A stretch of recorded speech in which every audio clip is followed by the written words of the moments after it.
Alors, aujourd'hui je vais parler du film d'horreur, de Purge, parce que c'est une saga, très connue.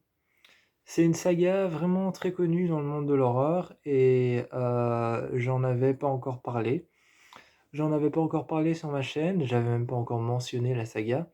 J'avais fait quelques critiques sur certains films d'horreur qui avaient été réalisés par les réalisateurs de Purge ou par les producteurs de Purge, mais je n'avais pas parlé de la saga en elle-même. Alors je vais parler de la saga aujourd'hui, parce que j'avais déjà parlé de films par les producteurs et les réalisateurs de cette saga de Purge. Donc aujourd'hui, on va parler un petit peu de Purge 1. De Purge, ça raconte l'histoire une nuit par an en Amérique, le gouvernement autorise les crimes, les meurtres, les, enfin, une nuit par an, en fait, le gouvernement autorise les crimes, les meurtres et les assassinats et tout crime et homicide. Et donc une nuit par an, le crime, les meurtres et les homicides et toute autre chose, comme celle-ci, sont autorisés et sont totalement légales. Donc une nuit par an, les meurtres deviennent légales, une nuit par an, tuer devient légal, une nuit par an, voler. Toutes les choses qui sont pour habitude illégales deviennent légales une nuit par an. Et cette nuit appelée la nuit de la purge, hem et donc bah, c'est donc l'histoire de ce film, c'est que la nuit de la purge, on peut tout faire et justement le film s'appelle De Purge parce qu'on purge et purger, c'est retirer la pression, en fait. Quand on purge un radiateur, on retire la pression. Bah, c'est la purge, c'est ce qu'elle fait. C'est donc la nuit de la purge, on évacue. La nuit de la purge, on évacue et les crimes, les meurtres et tout est autorisé. Et De Purge 1, personnellement, c'est pas mon préféré. Déjà parce qu'il dure 1h24, je crois qu'il dure 1h24. Et donc, comme il dure 1h24, c'est pas mon préféré parce qu'en fait, on est dans une maison. Je préviens déjà, les critiques vont être assez courtes et petites parce que j'avais déjà eu ça aussi avec Le Cercle. J'avais eu ça avec Le Cercle parce qu'il y en a 3. Et alors à force de toujours faire sur le même film et à force de toujours faire sur le même film qui a le même fantôme ou la même chose à raconter, sur plusieurs volets, à force, tu sais plus quoi raconter. Donc les critiques vont être assez courtes. J'avais fait aussi ça avec The Grudge et comme The Grudge, il y en a 4, à force, tu ne sais plus quoi raconter. Donc les critiques vont être assez courtes. Le premier, en fait, se passe dans une maison de banlieue. Et justement, ce que j'aime bien dans le premier, c'est que les personnes qui participent à la purge, c'est toute l'entièreté du voisinage. Et en fait, les personnes qui ont cette grande maison dans ce quartier résidentiel, en fait, c'est une famille qui a fait fortune justement dans les barrages. C'est une famille qui a fait fortune justement dans les barrages, dans les fermetures pour les maisons. Donc, le 1 est vraiment très intelligent parce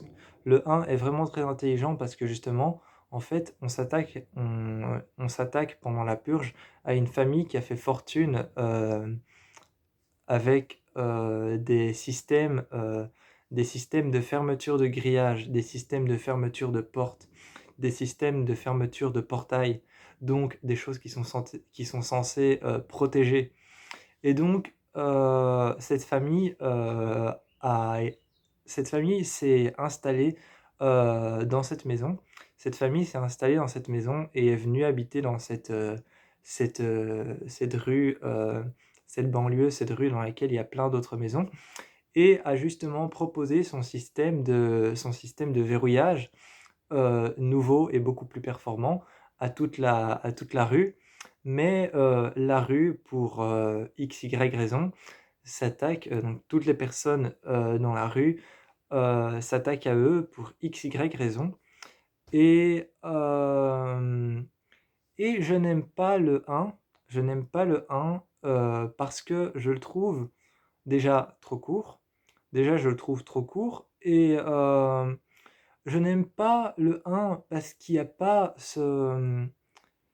il y a pas ce truc de il y a pas ce petit avant-goût, ce goût de purge qui est censé te montrer que les crimes sont totalement, il y a pas ce truc de purge qui est censé te montrer, que les crimes sont autorisés. Parce que dans De Purge 2, il y a des gens qui tirent à la Kalachnikov. Dans De Purge 2, il y a des gens qui tirent avec leurs flingues, qui tirent vraiment dans le tas. Il y a une femme dans De Purge 2, elle est en plein milieu de la rue avec un shotgun en main et elle tire sur tout le monde et elle se met sur les toits avec un shotgun en main, donc un fusil à pompe, et elle commence à tirer sur tout le monde. Dans De Purge 2, il y a des gens qui roulent avec des voitures auxquelles ils ont coupé les portes et ils se mettent aux portes et ils tirent avec des flingues en s'accrochant à la bagnole et en roulant avec la bagnole à 100 km/h. Donc là, on sent qu'il se passe quelque chose. Et ben dans le 1, en fait, c'est simplement une maison qui est encerclée par des gens qui ont un masque et qui menace de rentrer avec des battes et avec des objets tranchants. Donc dans le 1, on ressent pas, en même temps c'était le tout premier. En même temps c'était le tout premier, mais dans le 1, on ressent pas vraiment le sentiment de purge. On est vraiment sur une famille qui est menacée par des individus étranges avec des masques, de rentrer à l'intérieur de leur maison avec des battes et avec des couteaux. Enfin, c'est même pas des couteaux, c'est un couteau spécial, c'est un grand couteau c'est une machette. Voilà, une machette. Donc, ils sont menacés par des individus avec des masques qui ont tous le même masque, qui menacent de rentrer dans la maison s'ils ne les ouvrent pas et s'ils ne jouent pas à un jeu, je crois. Et donc il les menace de rentrer à l'intérieur avec des machettes et avec des battes, des shotguns et avec d'autres armes. Et donc tu te sens menacé qu'on rentre chez toi, mais tu sens pas comme dans De Purge 2 où le monde est en train de partir en vrille et où tout le monde est en train de virer taré. Tu sens pas ce truc où tout le monde est en train de virer taré, où tu peux te dire qu'à chaque bord de rue tu vas te faire éclater. Tu sens pas ça dans le 1. Donc voilà, mais si jamais vous voulez vous faire une bonne peur, si jamais vous voulez vous faire une bonne peur parce que c'est quand même un film américain et on sait de quoi les Américains sont capables. On sait vraiment de quoi les Américains sont capables, c'est quand même un film d'horreur américain et donc les Américains sont tout à fait capables de laisser une nuit dans le monde entier, une nuit par an où on peut aller buter son voisin de la droite parce qu'il a fait trop de bruit jusqu'à 22 heures avec un shotgun. Les Américains sont totalement... Enfin non, je dis pas que les Américains sont capables de faire ça, mais je veux dire, en Amérique, les lois sont tellement différentes des nôtres que certains Américains sont capables d'aller buter leurs voisins à coups de shotgun simplement parce qu'ils ont fait trop de bruit jusqu'à 22 heures. Mais voilà, je trouve que le 1 n'est pas si terrifiant que ça, et surtout, il est vraiment beaucoup trop dans le noir. Je trouve que le 1 est beaucoup trop dans le noir. À un moment, il y a une coupure de courant et d'électricité au début du film dans toute la rue, donc toute la rue se retrouve dans le noir. Et les seules choses qui éclairent les maisons, et les maisons c'est quand même des grosses baraques, les seules choses qui éclairent les maisons, c'est les petites lampes devant le porche de la maison, donc des petites lampes devant le porche de la maison, alors que les portes sont énormes, elles font 2 mètres sur 2 mètres et c'est des portes qui s'ouvrent comme les portes du paradis, quoi. C'est des portes qui s'ouvrent comme les portes du paradis. Tu les prends comme ça, tu les ouvres et il y a une petite lampe comme ça qui éclaire à chaque fois l'avant de la maison. Donc pendant tout le film, tu es dans une rue qui est complètement dans le noir, éclairée par des petites lampes et des portes qui font 4 mètres sur 4 mètres ou 2 mètres sur 2 mètres, et qui sont plutôt quand même grandes.